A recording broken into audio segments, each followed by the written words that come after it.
Why are you making so much noise? I'm pounding hole.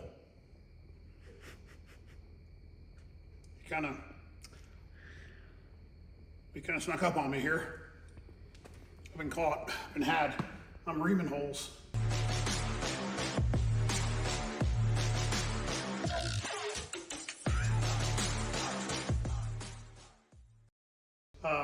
Just got this rear end housing back from Jake, and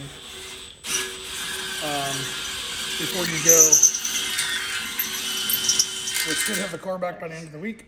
And sorry, I was making noise. It's a terrible sound. Yeah, no, it is what it is. But anyway, I gotta. There's some powder inside all of those, so I have to assemble the rear end housing before the car gets here, so that when we put I don't have to do it when the car's here. I'm trying to just, be get out of it. Proactive. Proactive. There you go. Okay. Yep. So I'm gonna chase.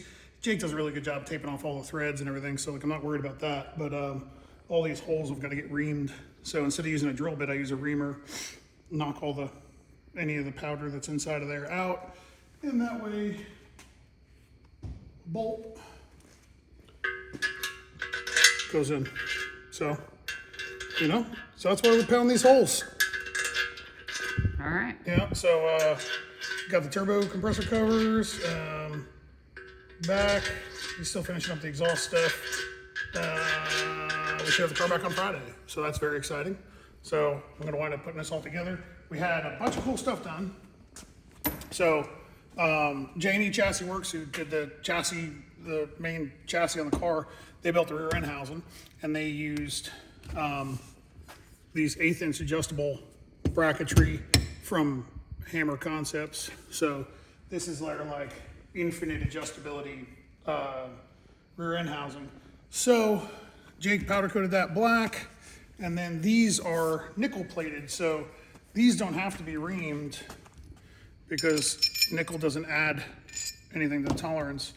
So these are good to go, but basically these just bolt. Well, this one goes over there, whatever, you get the idea. These just bolt here, and then you have like a whole bunch more of adjustability and easily indexable via 1/4 inch locators. So pretty sweet, pretty schwank. Plus the nickel,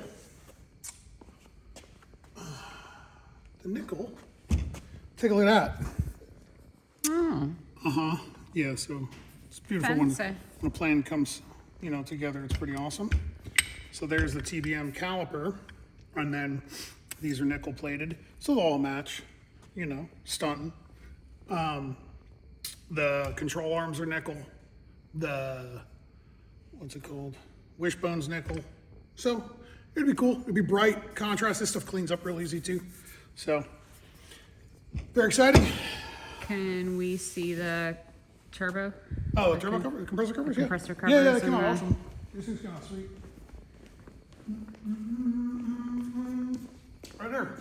So Jake smoothed them, right? Got all the casting flash off of them, and then peep that. That's the color the chassis is going to be. So he inlaid that. Came out pretty dang good. I'm pretty happy with it, They look real nice. Yeah, they do. So, yeah, we're making them at night, and hopefully we get this thing together. Should be a roller by the end of the weekend, pretty easily. With the engine in it and all that kind of stuff, and kind of ready for going to either paint or sitting here until paint's ready for it, whatever. So, All right. yeah, very exciting stuff. So I'm gonna get back to pounding hole, since there's a lot of holes that need to be pounded. You know what I mean?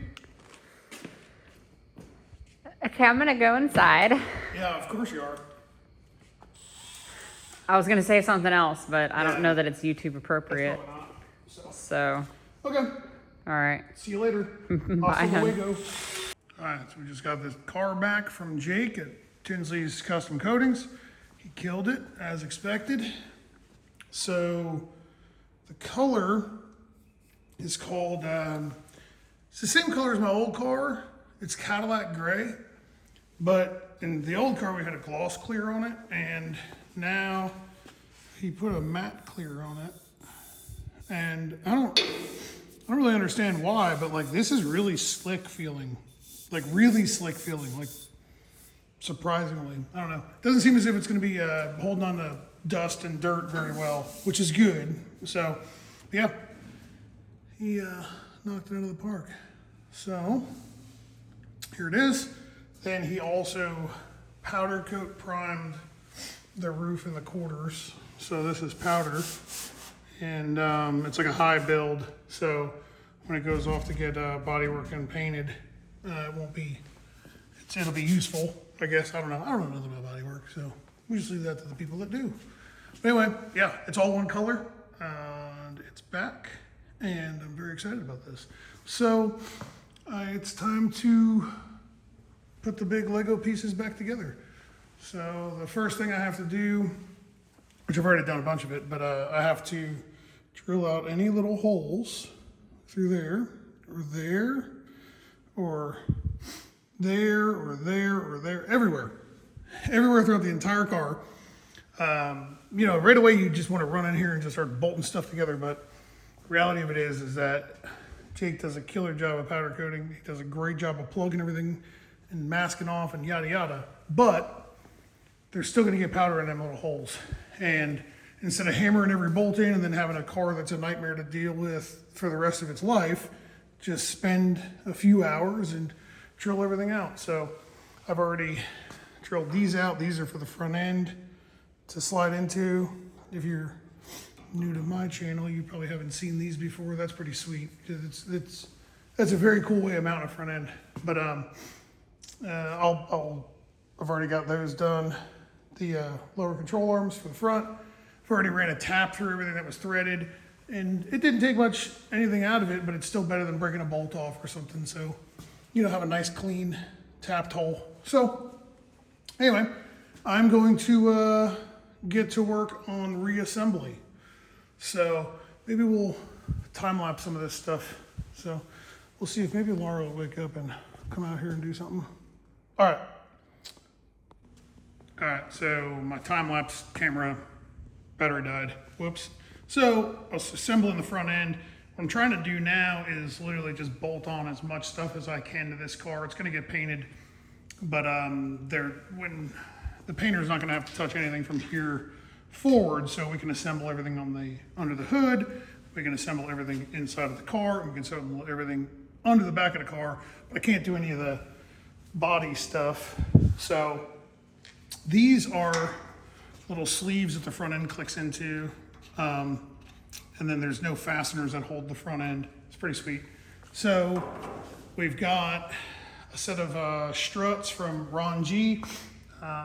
If you don't know, or if you're just tuning into my channel, this chassis was built by J&E Chassis Works, and this was their first production car. It's a 2000, I don't know. It's an S550. So I bought this, and the intention was for them to build a race car, but we do drag and drive. So I picked this up from Jordan and the boys up at J&E and brought it home, came up with a game plan, look at some of my older videos, or also check out right there, Performance Fab, their YouTube. I've got a whole playlist of everything that they've done with this car. They did a ton of work with this car as well. So there's a lot of really interesting trick stuff that they did. But anyway, it's back from Jake.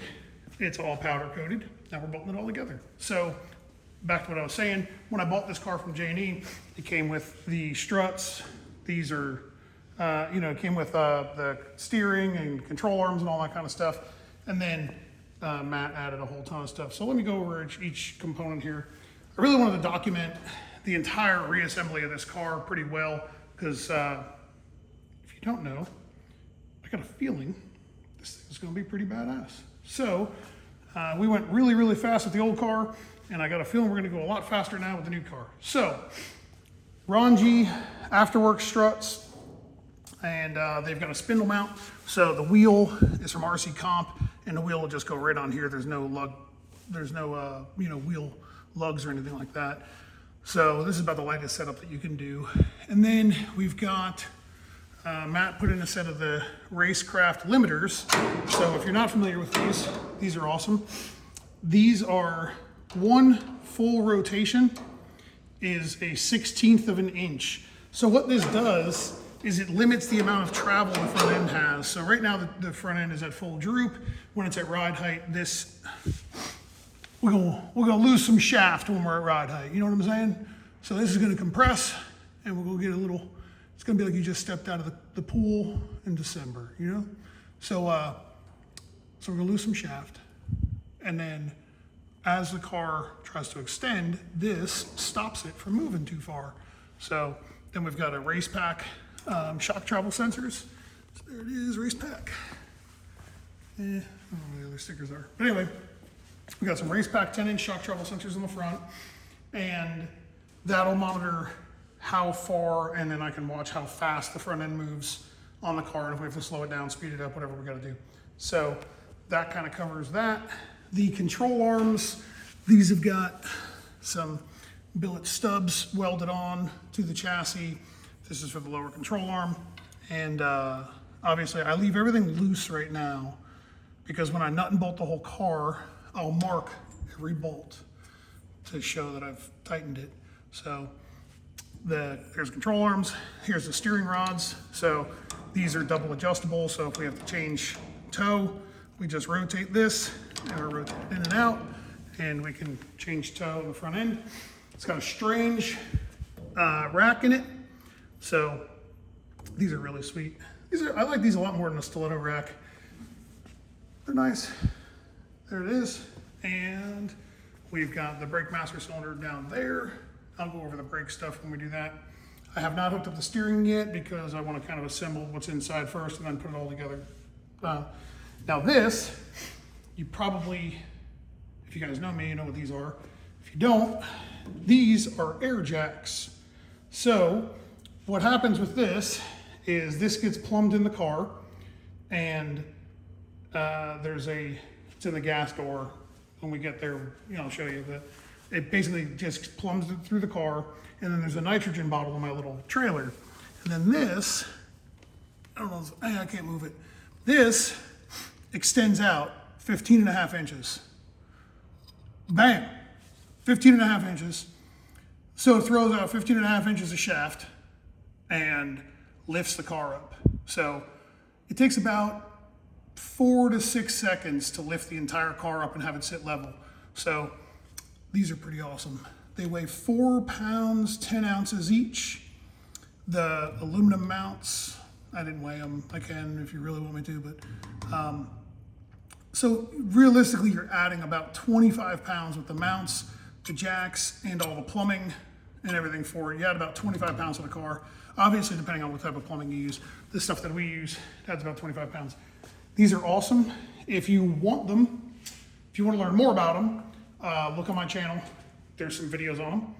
And if you are interested in buying them, reach out to us and we sell them. So these things rule. We've sold a lot of these. Once we put these on the car, a lot of drag and drive guys saw what we were doing with them and they were like, yo, I need that. So it cuts down a tremendous amount of time getting underneath these cars. And these cars sit super low, so it makes life a heck of a lot easier instead of trying to roll a floor jack underneath it. So, all right, that'll do it for this video. I'm gonna continue working on this, but we'll upload all that stuff in the next one because Matt's on his way down. He's gonna give me a hand putting tubs in it and a whole bunch of other stuff. So make sure you subscribe or like or don't or whatever. Get in the comments, tell me how stupid I am, how I'm doing everything wrong. The normal. See you guys later.